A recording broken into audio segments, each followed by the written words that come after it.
You know what I've never really understood? Why people say that rules are made to be broken. If that was true, why even have rules in the first place? Wouldn't violators of rules just get free passes if that was true?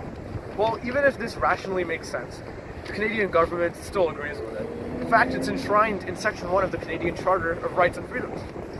What exactly the first section says is that all the rights declared in the rest of the document are only subject as far as the government believes is necessary to uphold a democratic and free society. First of all, we have to consider whether we want absolute rights or we want the government to be restricting rights in the country. To establish this, we have to establish what exactly the purpose of the Constitution is. So in the government's own words, from their own website, the Constitution is a set of laws containing the basic rules about how our country operates.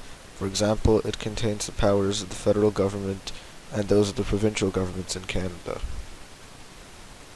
Because with the Constitution in place, all citizens can rest assured that the federal government won't suddenly seize their rights and become tyrannical. For this reason, the Canadian Charter of Rights and Freedoms can absolutely not be constrained by a rule such as Section 1 of the Canadian Charter. In fact, all rights must be absolute in order to preserve the integrity of the Constitution. So in essence, what this means is that the Canadian government believes that rules are indeed made to be broken, and that they have the authority to break their own rules. In addition, what this allows them to do is that it allows the Supreme Court far too much power to dictate whether laws are constitutional or not. And the reason for this is because how exactly Section 1 is applied is through what is known as the Oakes test.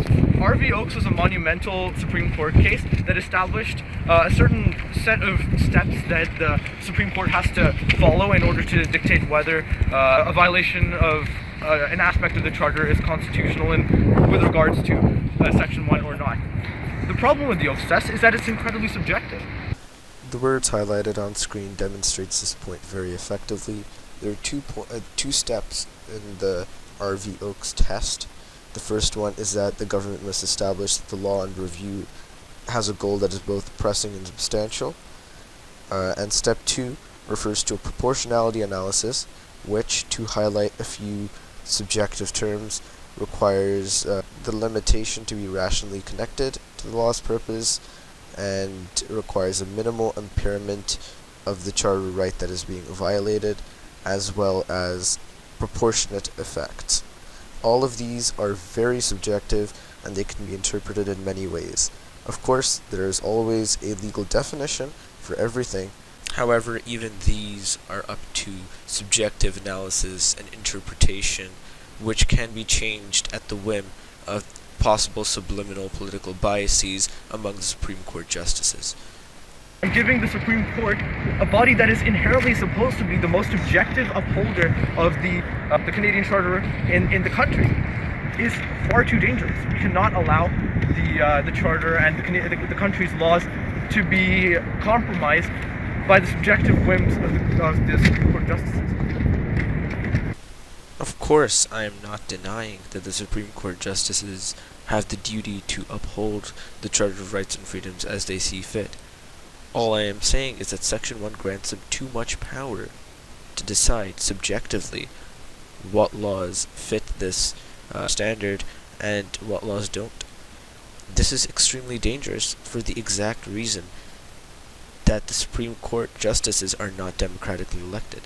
In a democracy such as Canada, we expect our lawmakers and our laws to be a representation of the democratic values of our country, to be a representation of the population and the population's general beliefs. With Supreme Court justices being directly appointed by the government, the general population is increasingly distanced from the creation, striking down of new laws. What this essentially comes down to is whether or not we value individual rights more or collective rights. And I personally believe that individual rights should be the standard for all laws that are passed in Canada. The reason for this is that collective rights are far harder to define. They're far more subjective, and they can lead to violations of rights of the individual. In order to uphold freedom, we need to have individual rights be the standard for all Canadian laws, so that we don't have any conflict when it comes to the Constitution. The reason for this is that individual rights cannot be abridged in any circumstances. Individual rights are the basis for every law that exists in the country, and using a different standard would require an entire overhaul of our system, but would have far deeper philosophical implications as well. Supporters of Section 1 of the Canadian Charter may say that that it allows the government to protect collective rights and protect order in society in extreme circumstances. The reason why this is a morally untenable position is because of the theory of natural law. Natural law dictates that every human being has the right to certain inalienable rights by virtue of being human, such as the right to life, liberty, and property. This means that every single individual will be guaranteed these rights, and no other organization or institution is allowed to deprive them of these rights. The reason why this is important to note is because these principles cannot apply if collective rights are the primary driving force in the country's law. To enforce collective rights, a government sometimes has to end up resorting to infringements of individual rights. Thus, this is a clear violation of natural law. The problem with the term collective rights is that it doesn't really have much of a definition. On the other hand, individual rights are very clearly defined. The collective is made up of the individual, not vice versa.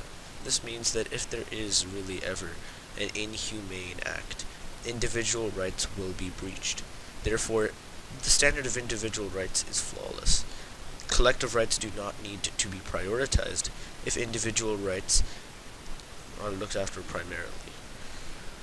I would argue that there must be a different set of guidelines for the Supreme Court to follow in order to determine, so not only the Supreme Court, but also the legislative branch, to follow in order to determine the constitutionality of a law.